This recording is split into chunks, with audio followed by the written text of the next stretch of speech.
오늘은 어제에 이어서 하스몬 왕조의 몰락편을 보고 그 당시에 나타났던 분파들 곧 사두개파, 바리새파, 에세네파를 간단히 살펴보겠습니다. 첫 번째 힐카누스 2세와 아리스토블로스 2세의 통치. 9년간 알렉산드라 살로메가 통치하는 동안 알렉산드라 살로메는 여성이 대제사장이 될 수 없으므로 정통성을 확보하기 위해서 장남인 힐카누스 2세를 대제사장으로 임명했고 나라는 그런대로 잘 굴러갔습니다. 그러나 알렉산드라 살로메가 뇌세하면서 두 아들에 대한 통제력이 약화되자 이 틈을 놓치지 않고 둘째 아들인 아리스토블로스 2세가 아버지 얀네오 시절 정권에 참여했던 사두개파를 규합해 반란을 일으켜 왕이 되려 했습니다. 이 소식을 들은 힐카누스 2세는 바리새파들을 규합하여 맞섰고 알렉산드라 살로메는 아리스토블로스 2세의 아내와 자식들을 붙잡아 안토니아 요새에 가두었습니다. 가족이 인질로 잡혀 행동하기가 어렵던 아리스토블로스 2세는 형인 힐카누스 2세와 협상을 벌였고 결국 힐카누스 2세는 대제사장직을 유지하고 아리스토블로스 2세가 유대의 왕이 되는 거로 합의를 보았습니다. 두 번째 하스몬 왕조의 붕괴와 멸망. 그러나 이런 권력 분점의 상황은 한 이두메인 때문에 무너지게 되는데 그는 다름 아닌 안티파스로스였습니다. 이유인즉 안티파트로스는 아리스토블로스 2세와는 사이가 좋지 않았는데 그가 왕이 되어버렸으니 안티파트로스는 자신이 가진 것을 잃을까 두려워해 아리스토블로스 2세를 제거하려 했습니다. 이에 안티파티로스는 힐가누스 2세에게 나바테아 왕 아레타스 2세에게 도움을 청해 아리스토블로스 2세를 밀어내고 왕위를 차지하자고 부추겼고 아레타스 2세도 호응하여 나바테아군 5만을 이끌고 예루살렘으로 쳐들어왔습니다.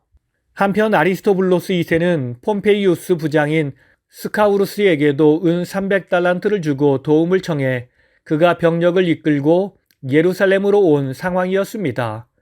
아레타스 2세는 이 소식을 듣고 병력을 철수해 돌아가 버렸습니다. 이 일로 로마의 힘을 실감한 두 형제는 앞다투어 폼페이우스에게 잘 보이기 위해 쟁투를 벌였고 로마에 아부하면서 두 형제의 정통성은 갈수록 추락해 갔습니다.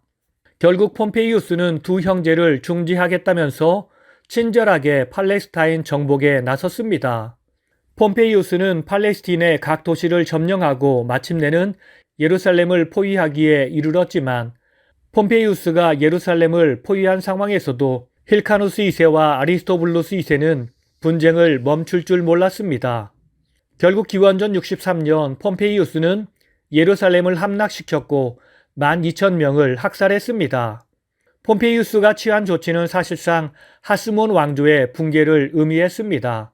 그는 하스몬 왕조가 정복한 이두메, 사마리아, 갈릴리, 데가볼리 등을 모두 독립시키고 원주민들에게 돌려주었으며 유대와 예루살렘은 시리아 총독 휘하의 행정장관이 통치하게 했습니다. 아리스토블로스 2세와 그의 가족들은 포로로 로마에 끌려갔으며 폼페이우스는 힐카누스 2세를 대제사장으로 임명했습니다. 마지막 부활 시도와 실패. 헤롯 안티파트로스는 폼페이우스 편에서 권력을 확대해 나가다가 폼페이우스가 죽고 카이사르가 집권하게 되자 재빨리 카이사르 편에 섰고 카이사르에게 막대한 뇌물을 갖다 바치고 이집트에서 공경에 처한 카이사르에게 병력을 보내 그를 도움으로써 카이사르에게 확실한 눈도장을 찍었습니다. 힐카누스 2세도 알렉산드리아의 유대인들을 설득해 카이사르에게 안티파트로스를 유대 통치자로 삼아줄 것을 호소해 결국 안티파트로스는 유대의 통치자가 되었습니다. 한편 로마에 끌려간 아리스토블로스 2세의 아들인 안티고누스는 이 소식을 듣고 자신이 유대 통치자의 정통성이 있음을 주장하며 카이사르에게 나섰지만 이미 안티파트로스에게 구워 삶아진 카이사르는 이를 외면했습니다. 안티파트로스는 힐카누스 2세를 대제사장으로 임명하고 예루살렘의 성벽을 재건하는 등 유대인들의 호감을 얻기 위해 애썼습니다.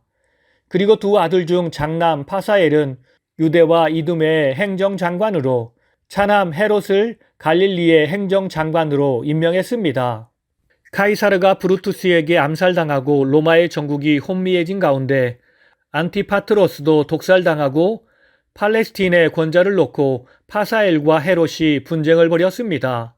헤롯은 신속하게 로마에 돌아가는 판국을 주시해 안토니우스에게 재빨리 붙어서 권력을 얻어내는데 성공했습니다. 한편 안티고누스는 안토니우스가 이집트로 가자 그 틈을 놓치지 않고 팔레스타인으로 돌아와 하스몬 왕조의 복권을 노렸습니다. 그는 사두개파 사람들을 규합하고 파르티아의 후원을 받아 예루살렘에서 반란을 일으켜 한때 예루살렘을 점령하고 왕위에 올랐습니다. 파사엘은 파르티아군에게 붙잡혀 죽었으나 헤롯은 겨우 마사다로 피신해 목숨을 건질 수 있었습니다. 안티고누스는 자신을 왕으로 새긴 동전을 발행하는 등 왕권을 행사하였으나 곧 안토니우스가 파르티아군을 격파하고 헤롯을 구해줌으로써 안티고누스의 하스몬 왕조 부활 시도는 끝장나고 말았습니다. 결국 기원전 37년 안티고누스는 붙잡혀 처형되고 안토니우스는 헤롯을 유대의 왕으로 임명하면서 하스몬 왕조는 완전히 멸망했습니다. 두 번째 이스라엘의 분파들 사두개파. 사두개파는 다윗 시대의 대제사장이었던 사독에서 파생된 말로 여겨집니다. 곧 사독의 후손들이라는 뜻을 가지고 있습니다. 이들은 대대로 대제사장의 직분을 감당해온 사람들입니다. 이들은 성전을 중심으로 활동하며 제사를 집행하는 사람들이었습니다. 그런데 이들은 바벨론 포로 시기에는 특별히 할 일이 없었습니다. 왜냐하면 성전은 회파되었고 그들은 이방 땅에서 생활했기 때문입니다. 사두개파는 대부분 귀족 출신의 제사장, 성전 맡은 자, 엘리트 그룹, 상당수의 공의회 의원, 대제사장들과 그의 친족들이었습니다. 사두개인들은 초대교회 당시 집권 여당 세력으로서 진보 헬라주의를 표방했습니다. 구전 율법의 구속력과 권위를 부정하여 오직 모세 오경만 정경으로 인정하였고 바리새파보다는 더 문자적으로 해석했습니다. 모세 오경이 없다는 이유로 내세, 부활, 영적 세계, 천사와 마귀 등의 존재, 하나님의 섭리, 예정 등을 믿지 않았으며 레위인의 정결의식과 제사의식, 그리고 인간의 자유의지, 인간의 책임, 인간의 행위에 합당하게 상과 벌이 현실에 주어진다는 보상론 등을 강조했습니다. 두 번째 바리새파. 바벨론 포로 시기에 성전은 사라졌습니다. 이들은 보이지 않는 성전 대신에 자신들이 가지고 있는 말씀에 집중한 사람들입니다. 성전에서 예배하는 것도 중요하지만 말씀대로 사는 것이 더 중요하다고 생각했습니다. 이들이 중심적으로 활동했던 곳은 바로 회당이었습니다. 지금으로 말하면 교회입니다. 그들은 회당에서 주의 말씀을 연구했고 가르쳤습니다. 바리새라는 이름은 구분되었다, 분리되었다는 의미로 이들이 거룩한 삶을 위해 구별된 사람임을 보여주는 말입니다. 사두개파 사람들이 정치적인 영향력이 상당했다면 바리새파 사람들은 일반 서민들의 생활 가까이에서 활동하며 말씀을 가르치면서 종교적인 영향력이 강력한 사람들이었습니다. 바리새인들은 보통 중산층의 사람이었으며 많은 사람은 상업에 종사했습니다. 바리새파 사람들은 모든 규약과 전통에 순종하려는 사람들이었습니다. 이들에게 중요한 신조의 두 기둥은 하나는 율법이고 다른 하나는 전승이었습니다. 이들은 부활과 심판을 믿었으며 영의 세계를 인정하는 사람들이었습니다.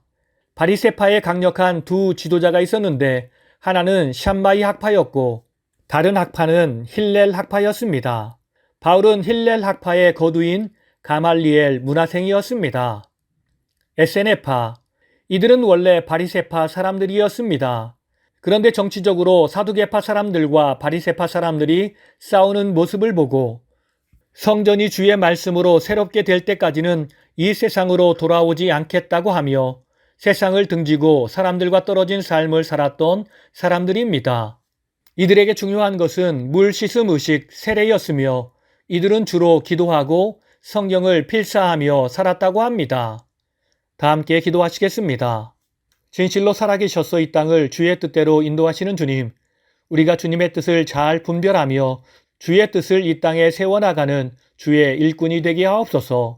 세상 나라는 무너지지만 하나님의 나라만 영원한 것을 알고 하나님 나라를 바라보며 전진하게 하옵소서. 살아계신 예수님의 이름으로 기도드립니다.